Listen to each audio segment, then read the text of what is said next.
नमस्कार, मैं हूं आपके साथ स्नेह श्रेयस। आयान भारत बिहार झारखंड देख रहे हैं आप। बिहार के चुनाव जैसे जैसे नजदीक आ रही हैं, सभी पार्टियां जनता को साधने के प्रयास में हैं। लेकिन पप्पू यादव जो निर्दलीय चुनाव लड़ते हैं, क्या इस वक्त थोड़े भूले भटके हैं?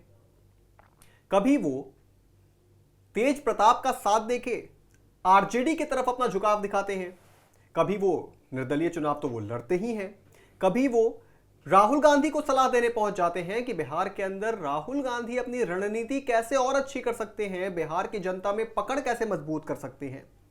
क्या पप्पू यादव किसी पार्टी की तरफ घुसना चाह रहे हैं? मतलब कोई भी पार्टी उन्हें साध ले, और क्या उन्हें भरोसा नहीं है अब कि वो निर्दलीय चुनाव जीतने की स्थिति में है इस चुनाव में? इस पूरी खबर पर डिटेल में चर्चा करेंगे। हमारे साथ स्टूडियो में वरिष्ठ पत्रकार राजकुमार जी मौजूद हैं। राजकुमार सर, पप्पू यादव अभी चाहते क्या हैं? अभी कुछ दिन पहले उनका स्टेटमेंट आया था, तेज प्रताप के साथ एकदम खुल्लम खुल्ला खड़े हो गए थे। उसके बाद अभी राहुल गांधी को आप अपनी राय दे रही हैं, समझा रही हैं। किसी पार्टी में जाना चाहते हैं क्या? दरअसल पप्पू यादव कभी आरजेडी के साथ रहे नहीं, ना आरजेडी के नेताओं ने उन्हें पसंद किया, खासकर लालू यादव और उनकी फैमिली ने, और ना पप्पू यादव ने आरजेडी को पसंद किया। इसकी वजह यह है कि एक ज़माने में पुरजोर कोशिश की थी कि वो आरजेडी में शामिल हो जाएं जी। लेकिन लालू यादव को डर था कि भाई तेजस्वी यादव और तेज प्रताप यादव के लिए ये पूरी पार्टी हाईजैक कर सकते हैं, और कई मौके मिले कांग्रेस की तरफ से इनको टिकट देने का भी लोकसभा का, तो उनको निर्दलीय इसीलिए लड़ना पड़ा। अलग पार्टी बनाई, जन अधिकार पार्टी, क्योंकि गठबंधन में रहते हुए आरजेडी नहीं चाहती थी कि पप्पू यादव को कांग्रेस का टिकट मिले जी।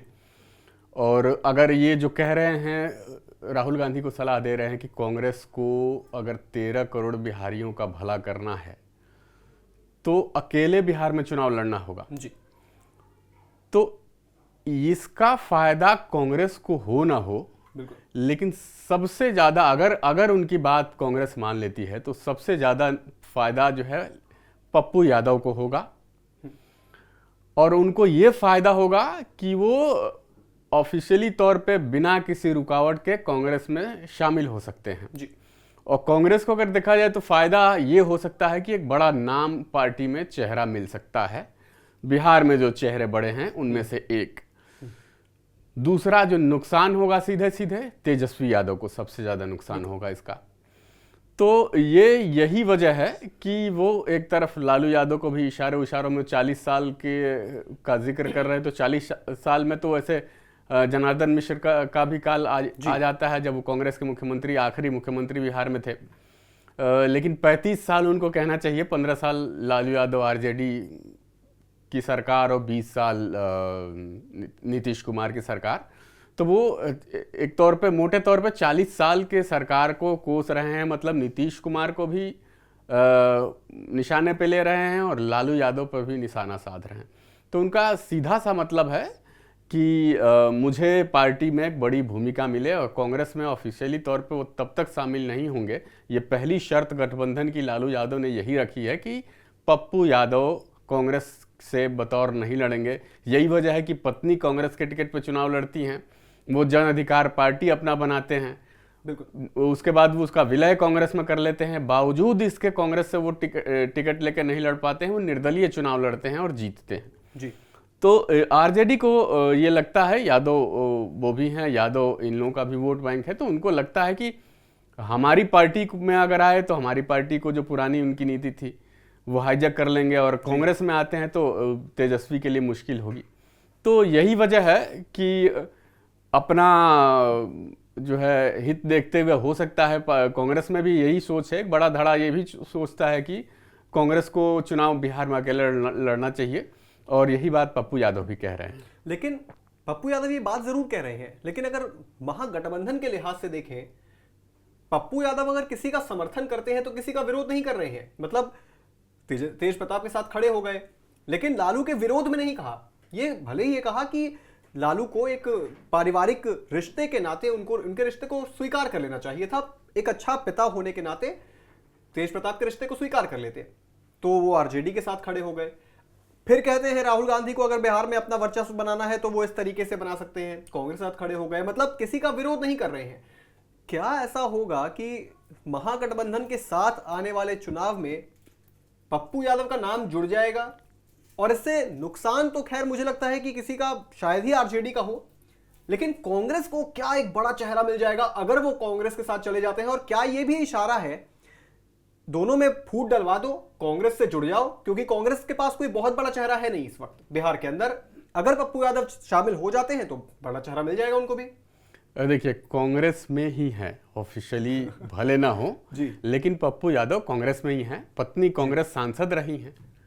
तो इससे कहना कि जो है वो कांग्रेस से बाहर हैं, हाँ ये शर्त उनको रोक रही है, ऑफिशियली नहीं है, लेकिन वो कांग्रेस पार्टी में ही है अनऑफिशियली।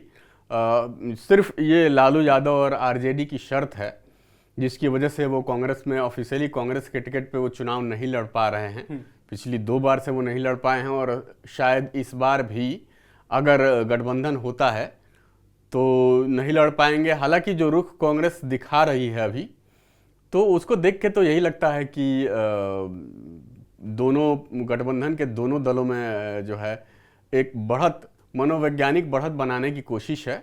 वर्चस्व की लड़ाई है, वही 70 सीट से 100 सीट मिल जाए, 90 सीट मिल जाए। और तेजस्वी यादव का है कि भाई 150, 160 इतनी सीटों पे हम अकेले लड़ें। तो ये तमाम कवायद अभी तो इसलिए सिर्फ दिखावे के लिए चल रही है कि भाई हमारा भी अपना जनाधार है, हमारी अपनी रणनीति है। अगर आप गठबंधन में हमारी शर्तों पे नहीं मानते हैं तो हमारी अपनी तैयारी है पूरे प्रदेश में चुनाव लड़ने की जी।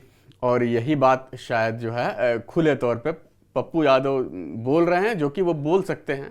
कांग्रेस के भीतर के नेता नहीं बोल सकते हैं, लेकिन बाहर रह के वो खुले तौर पे उस तरह से बोल सकते हैं। लेकिन अगर इनको कोई पार्टी ही चाहिए और पप्पू यादव अगर चाहते हैं सच में कि किसी पार्टी में शामिल हो जाएं, चुनाव लड़ने, एक पहचान मिल जाए, पार्टी का टैग लग जाए।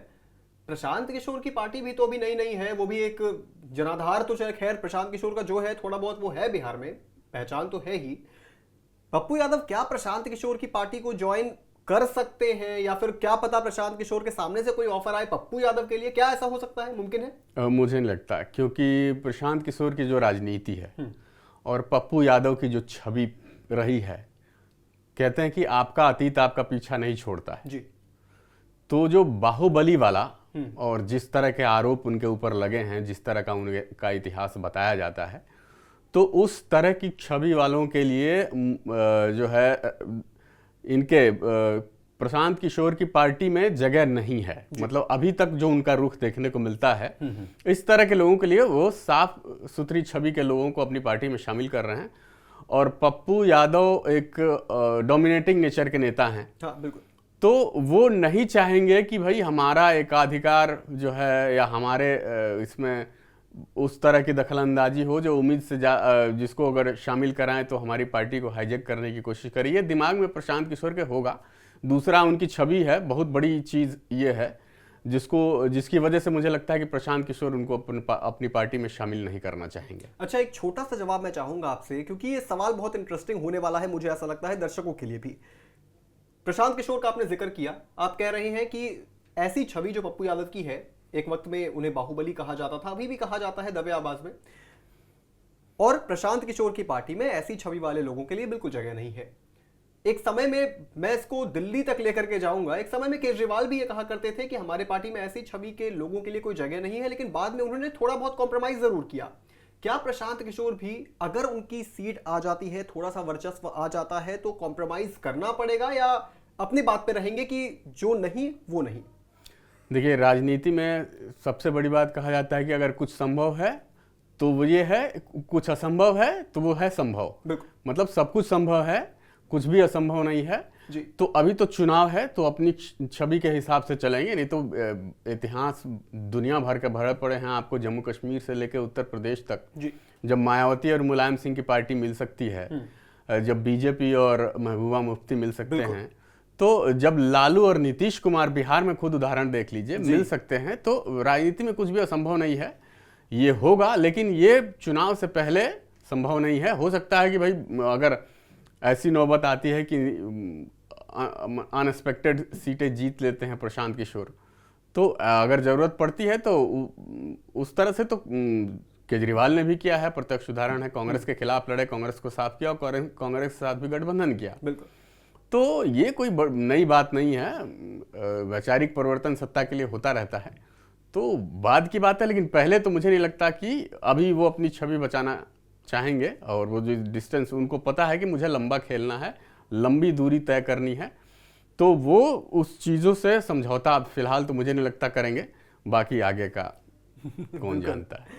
बाकी आगे का कौन जानता है, बिल्कुल सही कहा राजकुमार सर ने। और सबसे बड़ी बात यह है कि पप्पू यादव इस समय जो बयानबाजी कर रही हैं वो जनता को साधने के लिए कम और पार्टियों को साधने के लिए ज्यादा कर रही हैं, ऐसा प्रतीत होता है। फिलहाल आने वाले वक्त में पप्पू यादव का रुख किधर होगा और जिधर वो जाएंगे उस पार्टी को, अगर वो जाते हैं तो उस पार्टी को कितना फायदा होगा, कितना नुकसान होगा, ये तो आने वाला वक्त बताएगा।